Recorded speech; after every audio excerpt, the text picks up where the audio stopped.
Welcome back, and let's get right into our low pass filter example right here. So, if you've seen the MATLAB workshop, you this slide should be very familiar to you. We actually went over how to set up everything directly, but there's a lot of things you need to know before you can actually design a filter. You usually do this within EEC 311. If you haven't taken 311 yet, I'll guide you guys through how to actually set up a low pass filter. But if you are in 311, you'll learn this very soon as well. So essentially, with the low pass filter right here, we have a V out right here. And what a low pass filter essentially does is it takes certain frequencies. So let's say our cutoff frequency is 5 kilohertz, right? It'll accept all frequencies below that, but any frequencies that is like above 5 kilohertz, let's say, it will be neglected. So it's a low pass filter.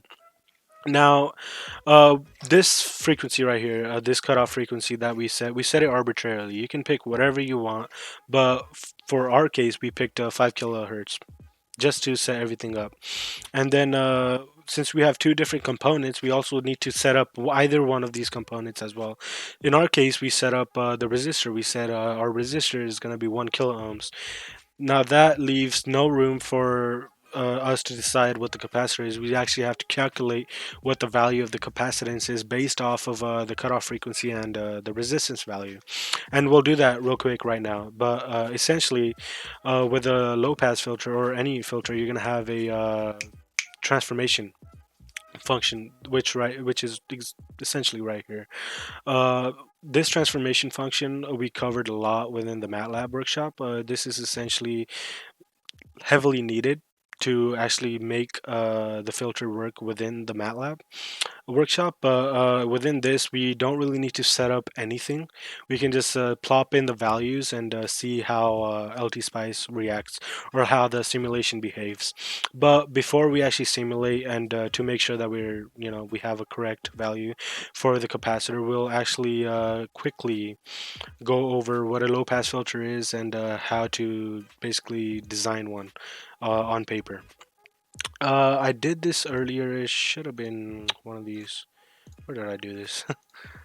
I don't know where I did it, but I guess don't really need to know. We'll get right into it real quick. I'm using my mouse, but we'll get right into this. Okay, so we have voltage in, and we have a resistor right here, and we have a capacitor. This is basic. This is the most basic passive low pass filter you can make, and our V out obviously is going to be over here. Now, when you're thinking about a low pass filter, you got to think about it in the frequency domain because you want to like accept certain frequencies and neglect other frequencies. And in that regard, there is going to be a sinusoidal signal coming in. In our case, it was 1 amp, I'm pretty sure, when we set it up. But we have a sinusoidal signal coming in, so our capacitor is going to act like an impedance. Now, if you don't know this, you will learn this within 211. But essentially, let's say we have a DC voltage input coming in. The capacitor is just going to be like an open circuit. But if we have, let's say, AC signal coming in, the capacitor has a imaginary value to it, and it also, in our case, we want it to act like an impedance, so we can actually calculate the transformation function. So uh, essentially, the impedance of a capacitor is 1 over j omega c. J is, you can change this to I, whatever you want. This is the imaginary value, and omega is the certain frequency that we're at, rads per second, and capacitor is just the capacitance value. So just know this right here, that the capacitor in this case is acting like an impedance, similar to the resistor. So we can use, for instance, in this case, voltage division. Now, we just went over voltage division earlier within the previous video, but just in case you guys didn't catch it there, I'll go over it again. So let's say we have two resistors, and we have a voltage input right here, right? And we want to find the voltage right here. And this is R1 and this is R2. The way you would find this voltage, so let's call this V2. The way you would find V2 essentially is just R2 over R1 plus R2. We went over this not extensively, but a little bit more in detail earlier, so you can just go back and watch it. But essentially, it's just R2 over R1 plus R2 times Vin, the voltage that is coming into the circuit. Knowing this and knowing that our capacitor is being treated as an impedance, we can actually use voltage division to find a relationship between the resistor and the capacitor and the input voltage. So let's say we want to find V out. We're not going to call it V2, but we're just going to call it V out. And we want to find V out. We're going to set it up exactly the same way that we did this voltage division, where our capacitor is R2 and R1 is just R1. So we would say R2, in our case, 1 over j omega c, over here, over R1 plus 1 over j omega c times V in. Now, another important thing that you must know when designing a low pass filter is what a transfer function actually is. A transfer function essentially is just V out over V in. So we already set everything up, so we just divide V in over. So we have V out over V in. This is going to be equal to our transfer function. That's a W. Okay, and we already set everything up over here, where we have 1 over j omega c over r1 plus 1 over j omega c. Now, whenever you're working with a low pass filter, you never, or any filter as a matter of fact, you never really want to have 1 over j omega c, or if you're using an inductor, just j omega l. But you never want this right here. So to simplify this, what we can do is just multiply j omega c over j omega c. This is essentially just 1. So we're not really changing the equation at all. We're just simplifying it in a way that is going to be more comprehensible for us. So multiplying this over, we're just going to get 1 over 1 plus j omega rc, where RC is just gonna be RC. So I'm trying to like bring it into the frequency, the cutoff frequency that we did. So you also have to know that the cutoff frequency, so our omega c, it has to be equal to 1 over RC.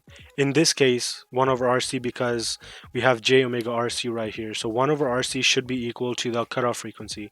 Now we set our cutoff, my voice. Now we set our cutoff frequency equal to 5 kilohertz earlier, right? And we set our resistor equal to 1 kilo ohms earlier. So, but okay, we have omega over here, which is in rads per second. This is hertz. So all we would have to do is just multiply 2 pi, and we would just have a frequency over here. So all that is missing in this equation is just the capacitor value, and we can just plug everything in using basic algebra and basically get 1 over 2 pi the frequency times the resistor. And once you do all the calculation, you can do it by pausing the video, but once you do all the calculation, your capacitor should end up having the value of 31.8 nanofarads. Now with this, we have everything that we need, and we have essentially designed a low pass filter that takes only frequencies up to 5 kilohertz. Now if we want to test that this works as we have designed it, we can actually use MATLAB, or in this case, LTspice. Now, did I just close out LTspice? Why would I do that? Okay, we would launch up LTspice again, and since I closed it out, I'm gonna have to remake everything. So we'll actually do that real quick. So let's type in voltage, and then get a voltage supply, and then get a basic resistor, and then a basic capacitor, and then connect this up. And then boop and boop and boop and boop and connected it up, and then get a ground in here as well, and connect up the ground, set up everything again. We're going to be doing AC analysis, so we have to do it in AC. So amplitude is 1, phase is going to be 0, because we're just sending in a signal. Let's say, no, well, not let's say, we did say that the resistance value is 1 kilo ohms. And the capacitor value we found is 31.8 nanofarads. So 31.8 nanofarads.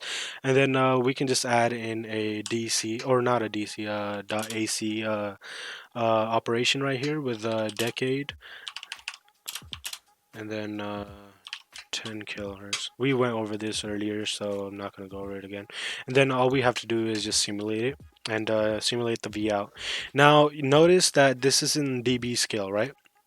Now I can do this in linear scale as well, but essentially when you're working with frequency domain, usually it's going to end up being in dB scale. So if you want to change this to a linear, all you would have to do is right click this column right here, and from decibel, all you would have to do is just change it to linear. And we're still doing a baud representation, so press OK. Now we have a linear scale. To see if that we designed our circuit correctly, we would need to go to the point when the cutoff frequency occurs. So a good point to know is that in linear scale, the cutoff frequency always occurs at 707 volts or millivolts. So if we go to 7070, it's really hard to get it correct. But if we go to 707, we can see it's 5 kilohertz. That's the cutoff frequency. Now in dB scale, if I go back to decibel, it's going to be negative 3 dB. So just know this whenever you're testing within LTspice. Negative 3 dB and 707 millivolts is going to be equal to your cutoff frequency. And with this, we have basically confirmed that our design is correct and we have set up everything correctly. And we have confirmed it through LTspice. You can do this with any filter design that you might have, low pass, high pass, whether it be passive or active. And in case right after this, right after this video, Sunny should put out another video covering this exact, well, not this exact, but another low pass filter, but in an active low pass filter. And he should also show you how to import a component within LTspice that isn't already listed. So like, let's say we want to uh, let's close the simulation. Let's say we want to find a specific capacitor, but the capacitor isn't here. So you can find a netlist for that capacitor online, and you can actually import it in and add that netlist as a new component. And Sunny should go over this with you guys. But this example is essentially finished. You clearly see how LTspice can be utilized to confirm any circuit that you have made, and you can actually design any circuit within LTspice as well. But overall, hopefully you guys learned a lot, and I'll let Sunny take over from here, and then later on Randall will go over all of this again, but in terms of netlists, which you guys will be using in your classes. You guys usually don't use schematics within classes, but these are much easier than netlists, but it's still very essential to know what a netlist is and how to set one up. So Randall will go over that with you guys. So with that, I'll say goodbye, and hopefully I'll see you guys later. So this is.